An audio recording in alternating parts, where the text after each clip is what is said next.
well, wow, look at all this excess cash. It's really cash flowing. I'd like to take some of that money and give it to my unemployed spouse. Well, you know, you can't because the property's in your name. So you can give it to her in after-tax dollars. That's lovely. But other than that, you know, who's doing what? It was a sole proprietorship. Tom, the guy, was on title. Now, that's different if it was held in a corporation. You could income split between the shareholders and say, well, Tom, the shareholder's making enough through employment this year, no dividends to him. Spouse is otherwise unemployed, let's get her a bunch of dividends because her tax rate's quite a bit lower. So when we apply these principles, we start to see them. The goal is to understand, well, you know, what are these lawyers and these accountants, you know, all talking about and so hot and bothered about? It's this kind of stuff because it's how the world will treat you. Definitely. So the way how we are looking at now is finding out if you have any questions, guys. So do not hesitate to raise your hand or type it in the questions section. I know one lady, she has a question, and I know she knows that, right? So, hello? Hello, Eric. Hi. Hi, Tom. How are you? Well, thanks. How are you doing tonight? I'm good, thanks. It's great to pleasure to talking to you here again. Yeah. Nice to talk to you. It's a beautiful evening in Calgary. We have sunshine. It's bloody lovely.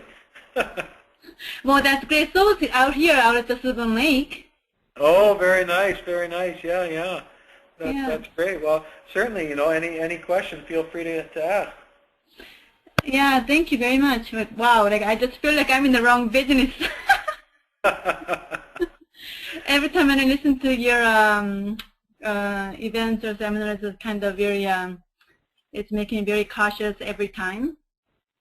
Well, that's good, right? You know, I don't mean to scare people, and I don't mean to overcomplicate things, you know, but it is important to sort of understand it. It's a little naive to say, oh, well, I'm just buying land, that's okay. You know, the reality is somebody buys a house, and it's, you know, it's a $500,000 thing or a $200,000 thing. I mean, it's a big commitment, right? So yes, you sort of want to understand that. For investors, I guess the additional risk is if they start doing sort of strategies that are a little bit outside the box, you know, and a lot of times everybody wants to do it, everyone involved is hoping to benefit. Every once in a while you'll get someone who didn't quite understand or felt hard done by or, you know, is not otherwise agreeable, and disputes arise, and then, you know, when it gets to the strict formal rights. Right. So yeah, that's why I tried to. I'm glad the fact that I took one of your courses with Tiger Learning Canada with asset protection. I'm your student. Oh, very good. Yeah, yeah. I mean, again, you know, all these courses are wonderful, and Eric's got a wonderful program for things like this, and it's nice that people can be involved. Because I'll tell you, you know, one of the benefits of this type of scenario, Eric's got a beautiful setup here. People can listen again. They can attend various courses. They can be, you know, a luxury of their own home, taking notes.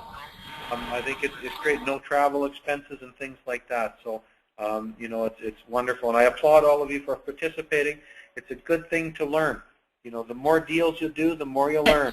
These courses can really help learn other people's perspectives or highlight an issue that you might not otherwise have thought of.